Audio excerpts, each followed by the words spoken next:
bank is robbed. There are no witnesses. Its president is missing without a trace.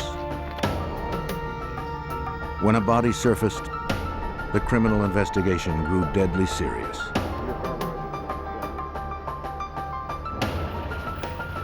Federal agents descended upon a small town that found itself gripped by fear.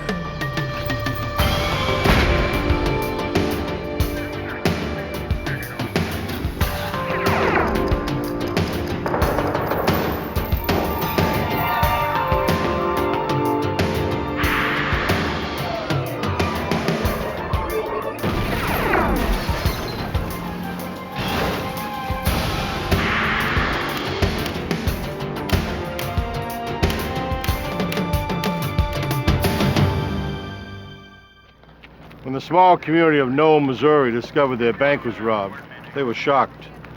When the bank president turned up missing, they were outraged. But things aren't always as they first appear. And when clues began to surface, the facts were more terrible than anyone could have guessed. I'm Jim Kallstrom, former head of the FBI's New York office. For federal agents, the Knoll bank robbery became an intricate case in modern forensics and dogged determination.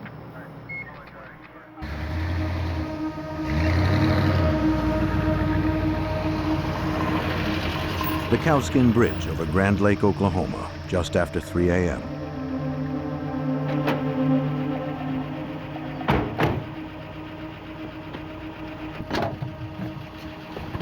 The lake is popular for fishing and boating. But on this night, it would be the scene of something far more sinister.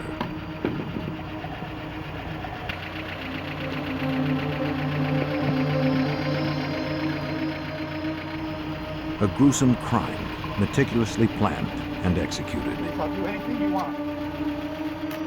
A cold-blooded murder that would shatter the tranquility of the nearby town of Knoll, Missouri. No! No! No!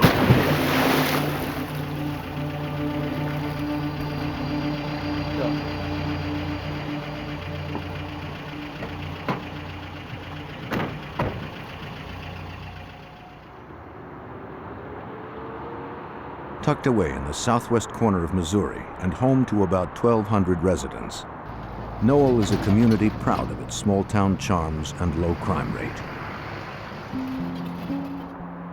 On the morning of October 6, 1989, Pauline Coonrod headed off to work at the State Bank of Knoll. The cashier's first task upon arriving was to unlock the front doors.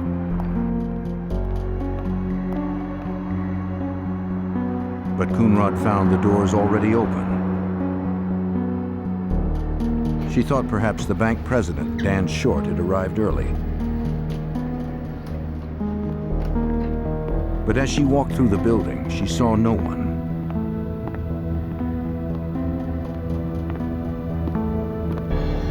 Within moments, Coonrod realized the vault had been robbed.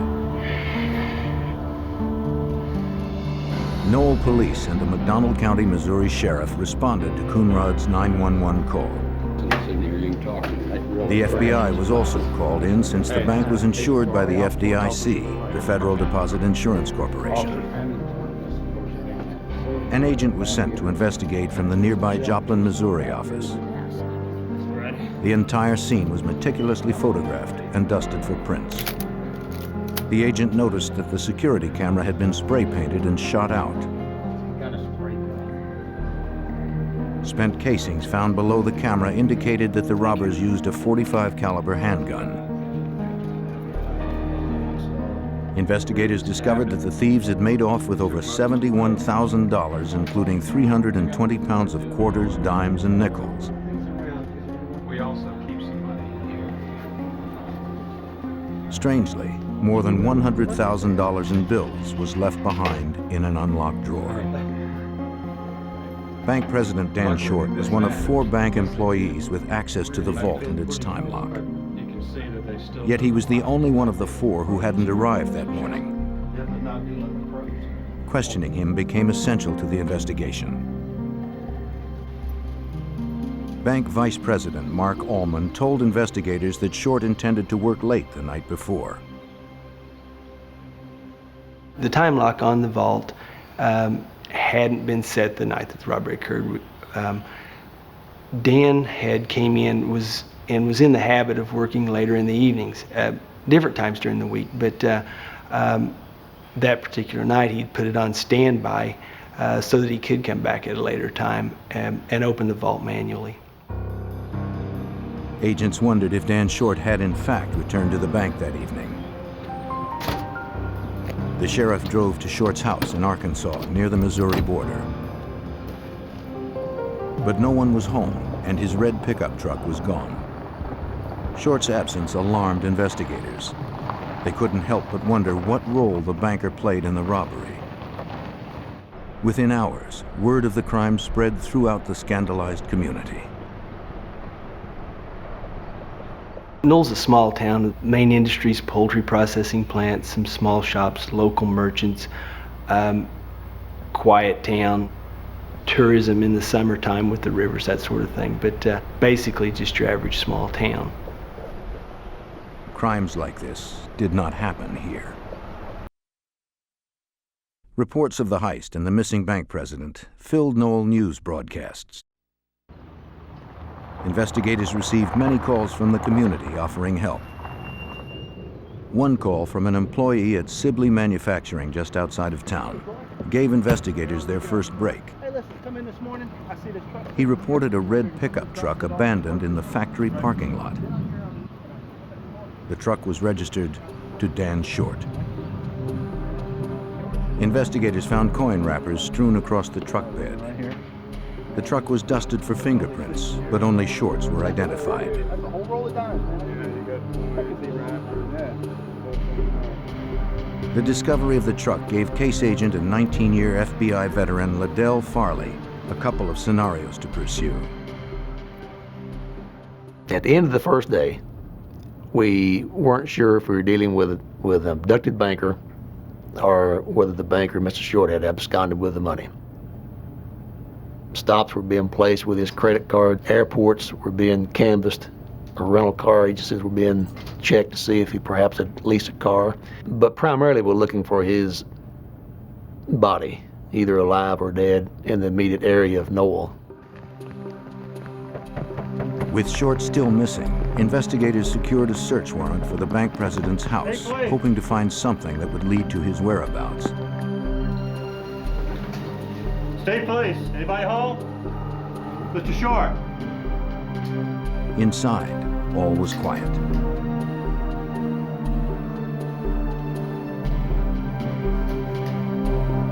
Trooper, look here a minute. In the kitchen, they discovered an overturned trash can, suggesting perhaps a struggle.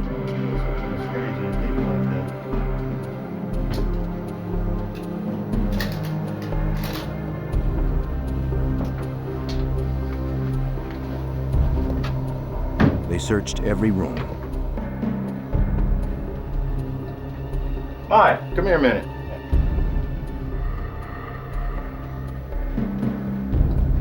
By the bed, they found Short's glasses on the nightstand.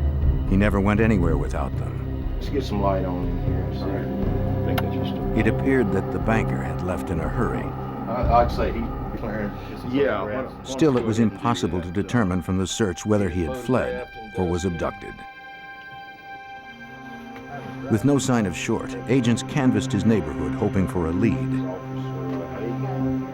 One neighbor, Carol Dryden, recalled seeing several vehicles pulling into Short's driveway the night of the robbery. Assistant U.S. Attorney Mike Jones was involved early in the investigation. According to Jones, Dryden's statement was critical. Around 2 o'clock in the morning, which really gave us the first time frame, she saw lights going into Dan Short's property, headlights, and then about 15 or 20 minutes later going out of Dan Short's driveway. But the neighbor's statement didn't put the FBI any closer to finding Short. McDonald County Sheriff Don Schlesman was a lead investigator in the case and coordinated the massive search for the banker in the area surrounding Knoll. We set up a command post on the west side of Knoll. The groups were split up, giving roads to walk down. Highway Patrol had their helicopter down, we had airplanes. Just mainly did a search from the air and ground. Beginning from the location where Short's truck was found, search teams proceeded outwards in concentric circles, hoping to find a trace of Short in the immediate vicinity. 5 days after the crime, there was still no trace of the bank president. As the hunt expanded, Farley and 22 agents from the Kansas City office formed a task force with local law enforcement.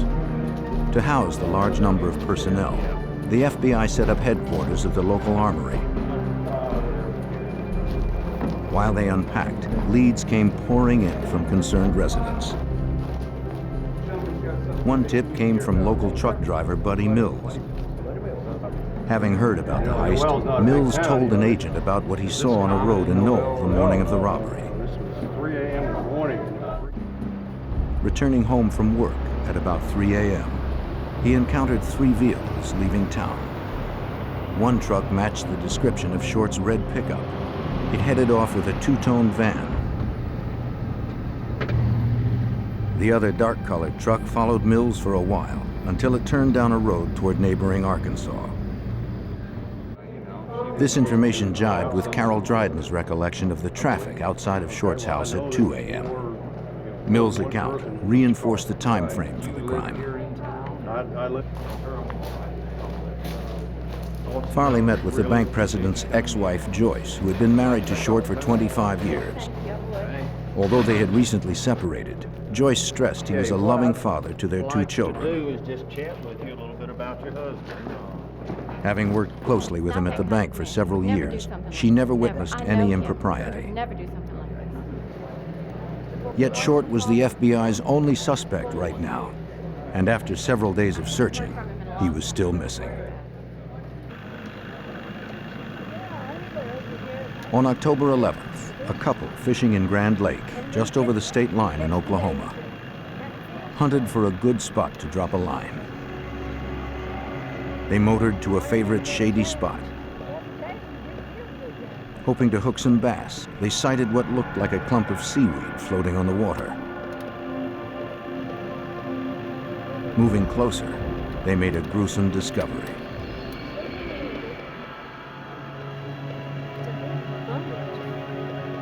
Just under the surface, they saw the head and arms of a submerged body. 5 days after the robbery of the State Bank of Knoll, Missouri, a dead body surfaced. 2 employees of the marina towed it to a dock. The body was badly decomposed, but the coroner determined that the man had been dead for 5 days. Immediately after death, bacteria begin to break down the soft tissues of the organs, releasing gaseous compounds. After a few days, the gas fills the corpse and can lift the submerged body to the surface. Sheriff Don Schlesman recalled the bloated remains lifted additional weight from the bottom of the lake. He had the chain tied to him in a concrete block and part of a chair. And it was a pretty gruesome sight, really. A corpse will float until the skin tears, releasing the gases. Then the body will sink back to the bottom. If the boaters hadn't seen the body that day, it may have never been found. The time of death was later determined to be consistent with the time frame of Dan Short's disappearance. The sheriff found a wallet in the victim's back pocket. Inside was a driver's license confirming the identity as Dan Short. The sheriff contacted the FBI. The search for 51-year-old Dan Short was over, and a homicide investigation had begun. With his surfacing, which was almost in defiance of the people who had murdered him, it gave us the knowledge of what had happened, and it gave us the focus that we needed in the investigation to direct resources thereafter. Farley and his partner Larry Nolan rushed to the lake to conduct their own review of the body. Special Agent Nolan's first task was to preserve the evidence. Collectively, the decision was made to release Mr. Short from the chair, at which time I released him and preserved the concrete block and the chain hoist, the chair, and also the duct tape. Okay, guys, that's undone.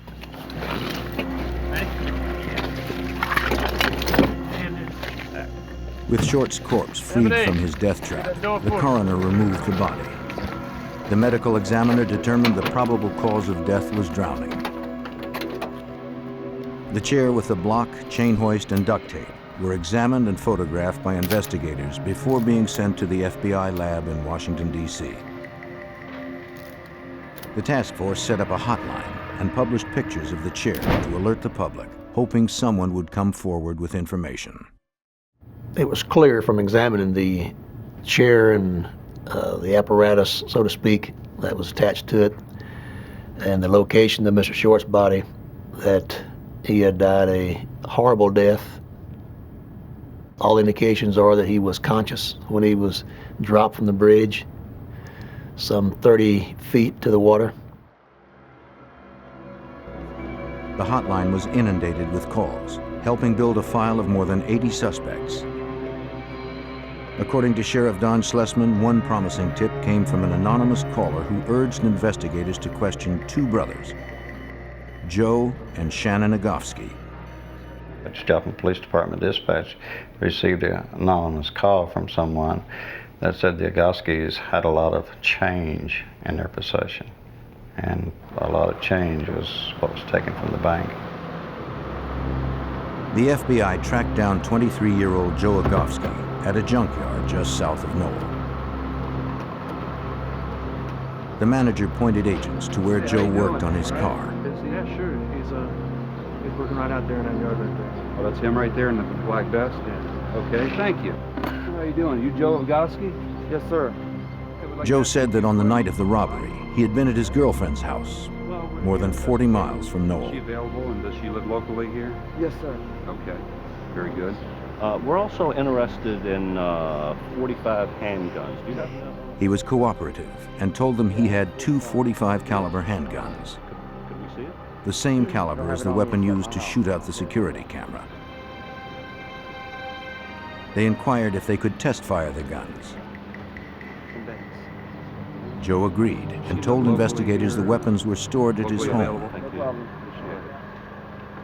His 18-year-old brother Shannon would be there to meet them.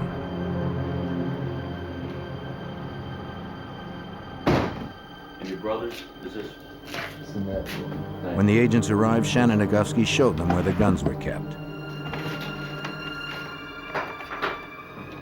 Shannon told investigators that on the night of the murder, he was at his mother's house, where he was still living at the time of the crime.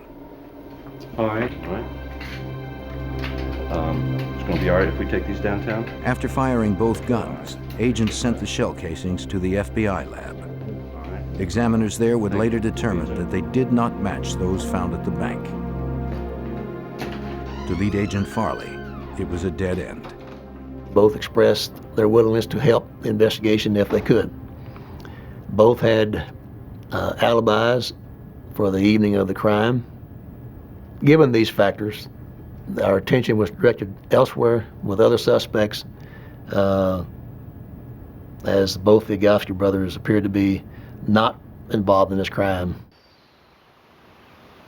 Back at Grand Lake in Oklahoma, where Short's body had been recovered 2 days earlier, resident Rowdy Foreman was out fishing with his son and daughter when he made a curious discovery along the shore. We came across a wooden dowel, a brace, if you want to call it that, and it was just out of place. Alongside the chair part, Foreman also found a piece of duct tape. Having seen pictures in the newspaper, he believed it may have been from the chair found with Short's body. He sent his son to fetch plastic bags from his house in order to preserve his find. Sheriff Don Schlesman and a partner drove to Oklahoma to question Foreman about the discovery. And they asked me, said, do you have a piece of evidence? I told them, I said, I don't know if it's evidence. I said, I found a piece of duct tape. And his first comment was, oh my God, isn't that pretty? And they were looking at the fingerprint, just clear as day. It was a print there. The fingerprint appeared to be made from car grease, impervious to the lake water. But investigators still had to prove the tape was used in the crime. Although the tape contained fingerprints, that piece of evidence was not relevant unless it could be proven to be part of the chair or the apparatus in which Mr. Short was drowned.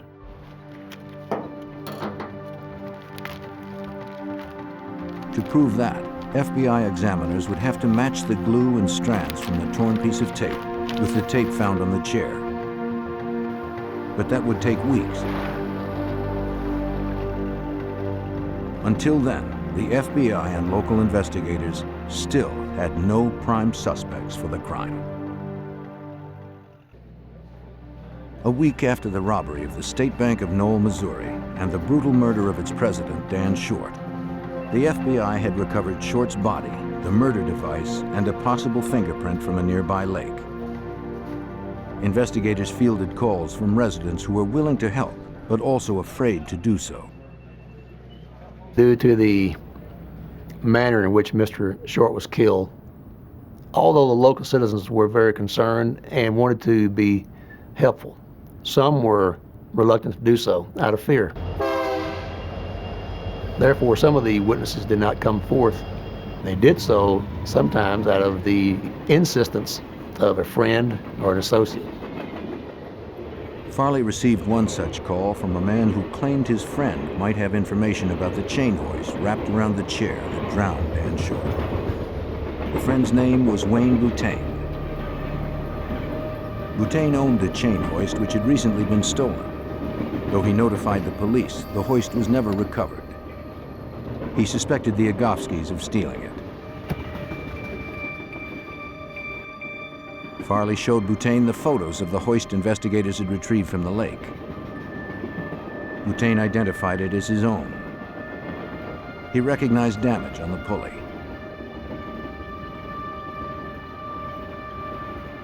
He'd last seen the apparatus at Sheila Agofsky's house where he had once lived. Boutain agreed to take a polygraph test and passed it. Another important development in the case was the determination that the chain hoist, which was duct taped to the chair, was property of Wayne Boutain, who had left it at the residence of Sheila Agofsky a few days before the murder of Mr. Short. On the strength of Boutain's statement, Farley decided to question the Agofskys again. Driving up to their mother's house, he noticed an old van in the front yard. It closely matched the description of one of the vehicles Buddy Mills saw the night of the bank heist.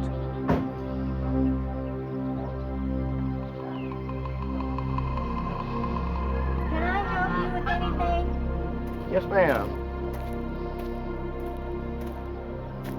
Farley questioned Sheila about the missing chain hoist, but she claimed to have no memory of it. She also corroborated Shannon's alibi, saying he was at her house the night of the murder. I don't know anything about it. I have no idea. Okay.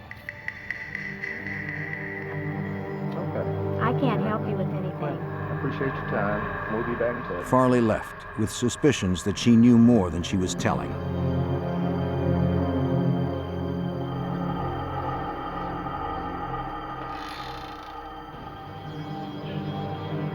He asked the brothers to give their fingerprints, hoping to match the one found on the duct tape. Joe Agofsky complied. When asked about the hoist, he told Farley he remembered seeing it at his mother's house, yet he didn't know what became of it.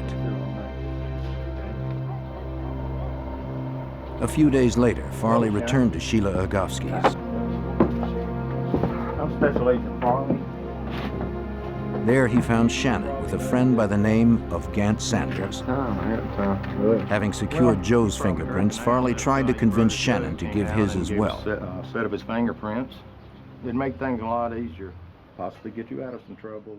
Joe Agofsky was very cooperative and produced his fingerprints upon request without hesitation, while Shannon was evasive and hesitant to. Gant Sanders watched cautiously.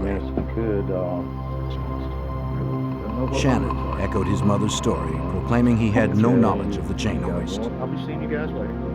He eventually promised Farley he'd come down to the police station to give his prints, but he never showed.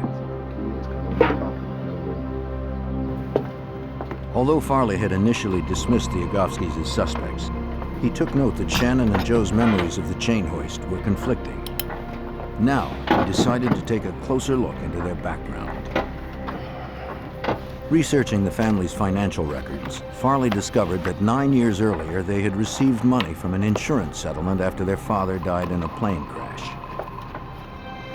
Popular opinion was that their money was still plentiful, making them unlikely candidates for bank robbers. But Farley learned that wasn't so. While they had all received a considerable sum of money, as of that time, Joe had spent his. Their mother had spent a large portion of hers, and Shannon Agofsky had a considerable amount of money still in a fund, but it was not available to him at that time until he was 21. Agents found that both brothers had recently purchased cars with cash, yet neither had jobs.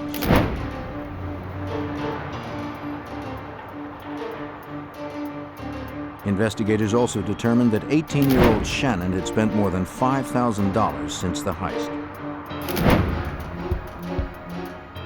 Although the Agofsky brothers' spending looked suspicious, Farley still had no solid evidence linking them to the bank robbery and murder. Revisiting crime reports and witness statements, he made a new connection. Truck driver Buddy Mills said he had seen 3 vehicles leaving Knoll on the night of the robbery. That meant there was a possible third suspect out there. If 2 of the vehicles were driven by the Agofsky brothers, then perhaps the other was driven by one of their friends. Farley recalled the young man he met briefly on the Agofsky's porch the day he questioned Shannon, Gant Sanders. Sanders had recently become Shannon's roommate.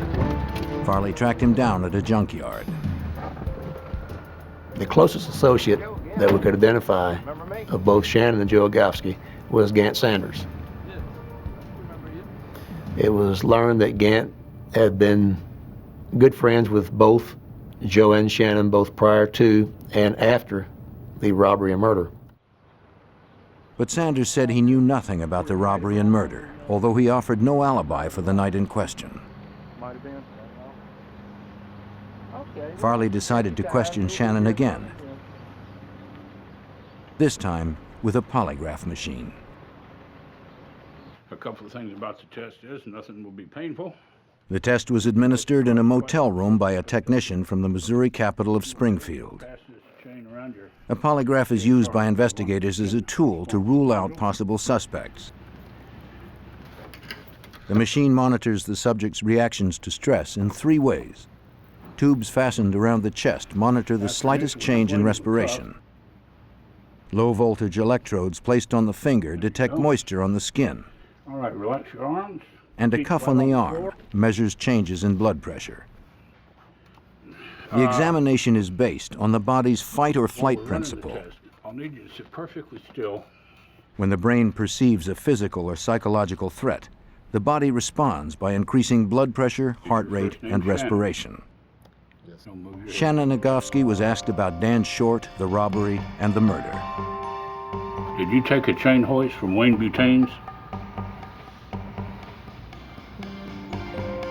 No.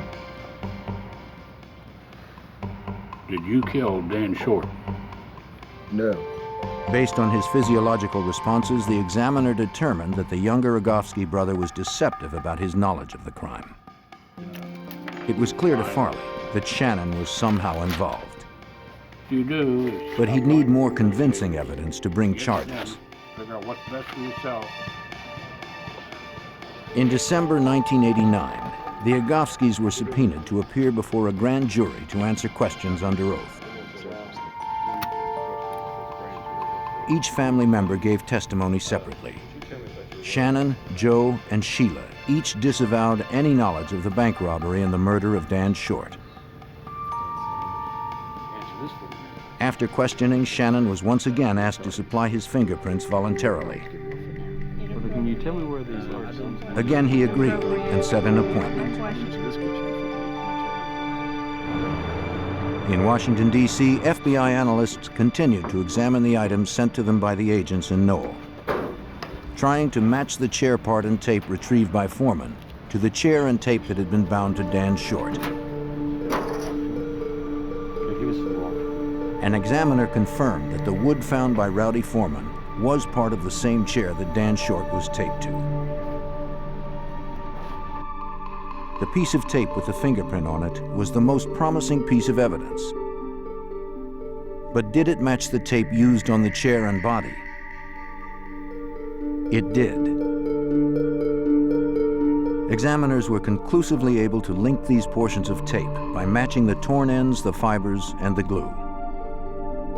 The tape found by Foreman had 2 complete prints on it. They compared the prints to Joe Rogowski's, but they did not match. Farley recalled this finding was not all bad news. The fingerprint examiner notified me that the prints on the tape were similar to that of Joe Rogowski, but not identical. And he advised me that the fingerprints of siblings were often similar in pattern. Therefore, getting the fingerprints of Shannon Rogowski was imperative. Although he told the grand jury he would provide his fingerprints, Shannon never did. But this time, Farley would force Shannon to comply by serving him with a subpoena. Grudgingly, Shannon Rogowski gave his prints to the FBI almost 5 months after the heist and murder. Since comparing his prints to those found on the tape would take several weeks, Shannon was free to go.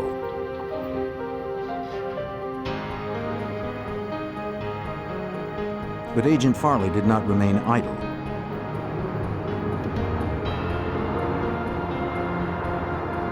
He knew that Gant Sanders was close to both brothers and probably knew more about the crime than he had said. So he decided to confront him.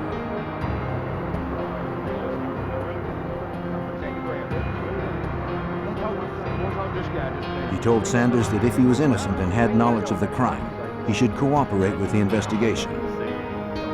But if Sanders was knowingly protecting the Rogowskis and they were convicted of the robbery and murder, Sanders would be jailed for aiding and abetting.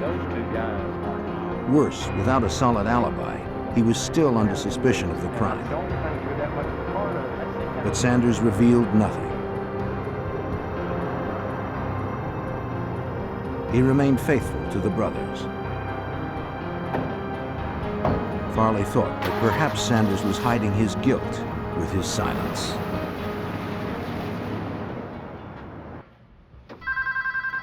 Agent Farley pursued 2 brothers, Joe and Shannon Rogowski, as the prime suspects in the bank heist and murder. Joe's fingerprints had been compared to the 2 found on the duct tape from the murder device. His did not match. As investigators waited for results on a comparison with Shannon's, additional partial prints were discovered on the tape. Now the FBI needed new prints from Shannon, a 360-degree view to match the partial prints on the duct tape. But Shannon was nowhere to be found. Farley hoped that he could get to Shannon through one of the Rogowski brothers' friends, Gant Sanders. The agent also suspected Sanders could be the unidentified accomplice. But cooperating with the FBI would mean betraying his longtime friends. Finally, in June of 1990, hoping to clear his name, he contacted Farley, wanting to talk. Investigators told Sanders they thought that he had helped commit the bank robbery and murder in Knoll with the Agofsky brothers. But Sanders claimed he had nothing to do with the crime. However, he did admit to his involvement in another, more recent incident. On one particular evening in late December 1989, Shannon and Joe Agofsky broke into a house in Missouri and stole several rifles. The brothers rendezvoused with Sanders later that evening, setting the second part of their plan into action. The next day, Sanders and Shannon drove across the state line into Arkansas and sold the guns. It was a federal violation. Sanders recalled another time when the brothers tried to convince him to participate in another, more violent crime just months after Dan Short's murder. Sheriff Don Schlesman recalled how the Agofskys tried to recruit Sanders. And they told him, we're not doing any more Mickey Mouse stuff. We're going to go hit a place, and there's probably going to be some shooting, because they got armed guards. And if you don't really want to kill somebody, you'd probably better let us know so we can take you back home.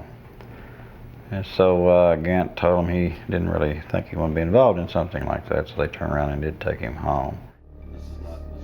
By cooperating with the FBI, Sanders made a deal for his role in the illegal sale of the firearms and was put on probation. He was also finally dismissed as a third suspect in the bank robbery, passing a lie detector test 3 times. With the help of Sanders' statement, Farley issued a federal warrant for Shannon Agofsky. He was indicted for transporting and selling firearms across state lines. Since Joe had not been involved in the sale, he was not charged. Authorities tracked down Shannon in a small town in Arkansas several months later. When apprehended, police searched his vehicle and found several bags of nickels in his trunk. Shannon was turned over to authorities in Missouri and booked in the Springfield Federal Courthouse. Look at me.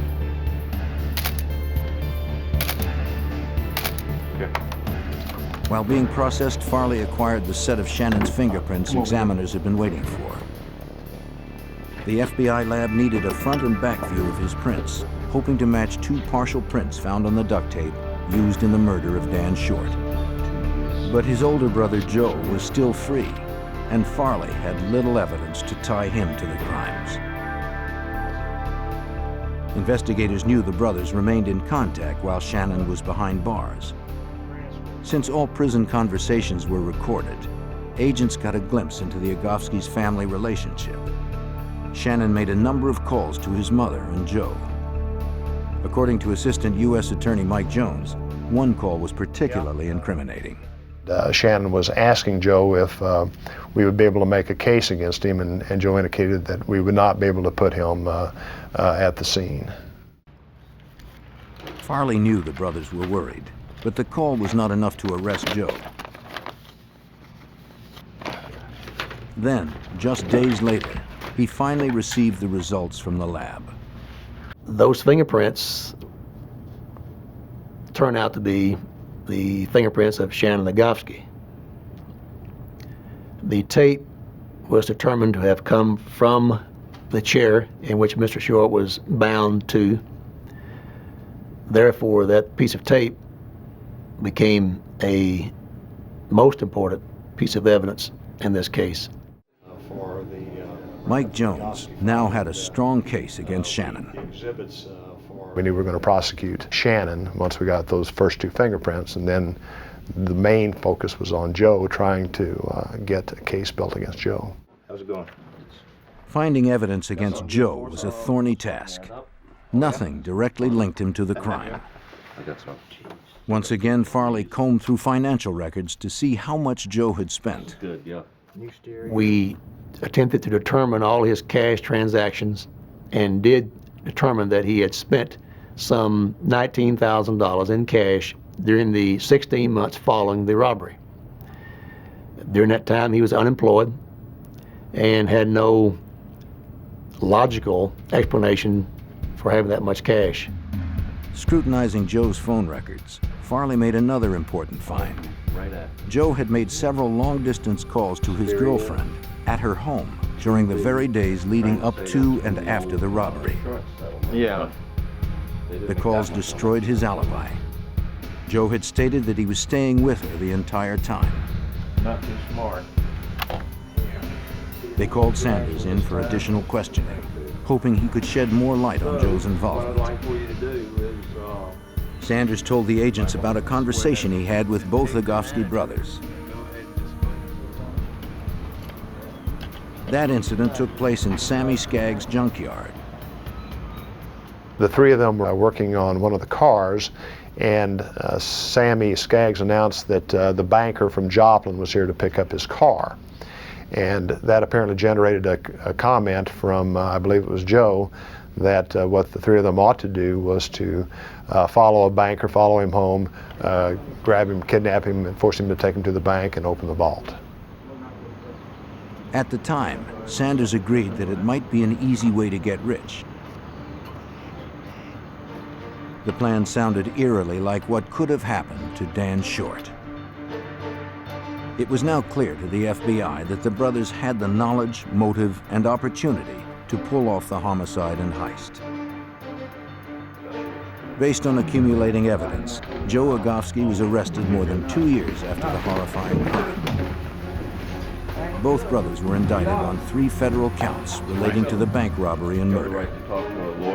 But would the evidence be strong enough to convict the 2 brothers?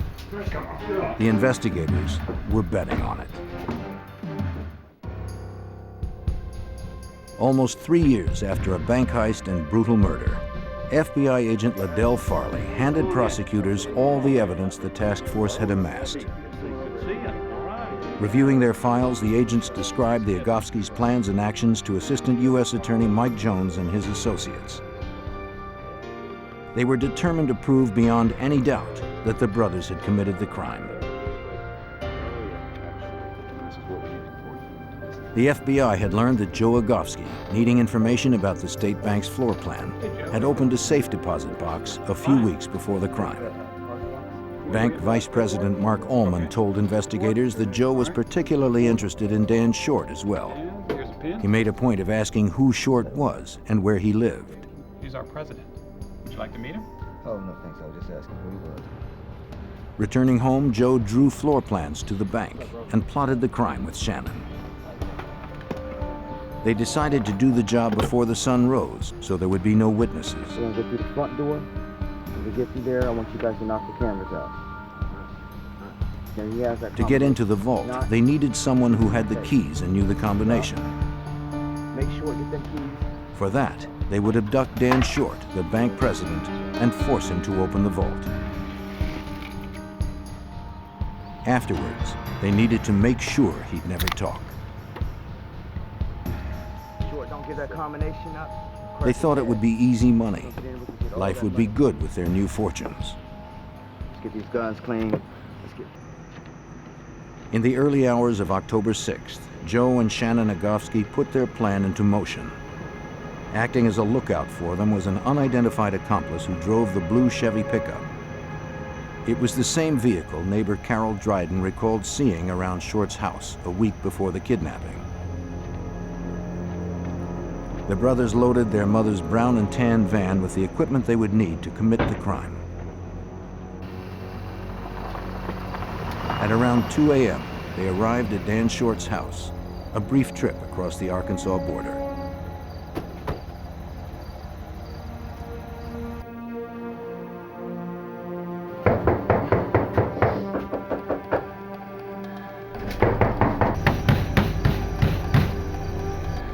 Eventually, he awoke from a deep sleep.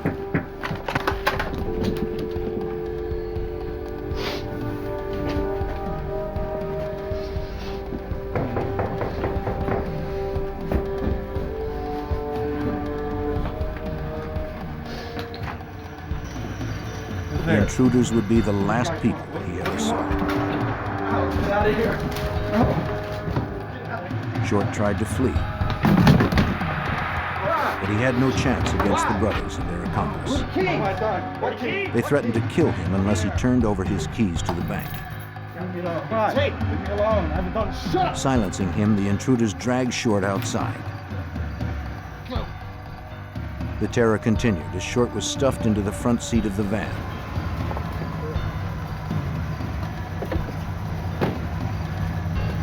Each criminal drove one of the vehicles, including Short's red pickup, as they sped off for the bank. Agent Farley and the prosecutors continued piecing together the events of October 6th.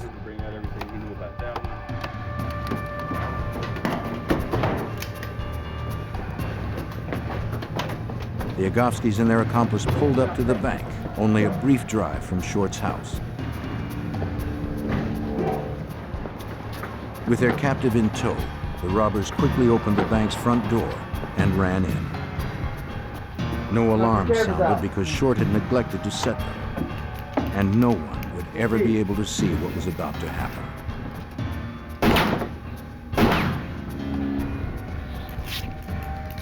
Let's go to that desk. After ripping the duct tape off his mouth, they pulled Short over to his desk and retrieved the keys to the safe.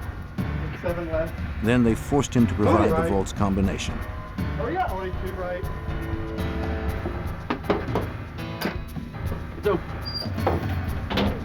Once inside, they grabbed all that was in reach Get him out. Get out. Move and now. dashed away. Go. I'll blow your head off. Move it. They dumped the loot in the truck. Afraid for his life, Short complied with their every demand. But the assailants pistol whipped him and knocked him out. On the way out of Knoll, Buddy Mills crossed paths with the brothers. After he passed the intersection, the three vehicles sped off, the first two heading toward Grand Lake.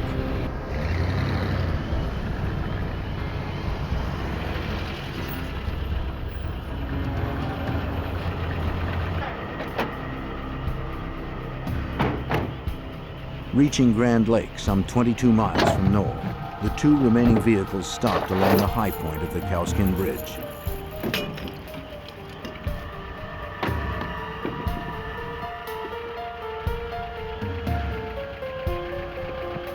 Here, Shannon and the unknown accomplice prepared to kill Short by drowning him.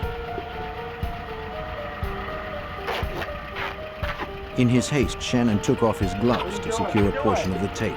Stop. Shut up. And unknowingly left greasy fingerprints behind. Stop. What are you doing? Shut up. Stop. Don't do this. Then the two attached the stolen chain hoist. I'll do anything. Anything you want. When they finished, they lifted Short above the lake. Oh, no. No. And plunged him into the black water below.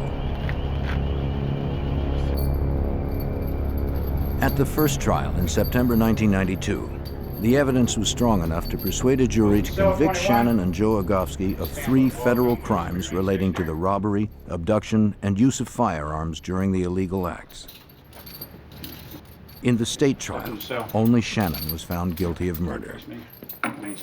Though the unidentified accomplice was never found, it was determined that the Agofsky brothers were the masterminds and principal perpetrators of the crime. No charges were brought against their mother, Sheila.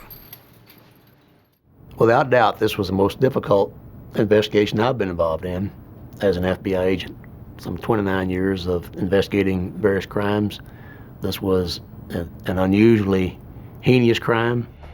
Today, Joe and Shannon Agofsky are serving life sentences with no chance of parole. For his cooperation, Gant Sanders served the remainder of his firearms charge on probation. Knoll has returned to normal, a violent chapter in its history now closed. Yet because of the crimes of these blood brothers, it will never be the same quiet, innocent place it once was.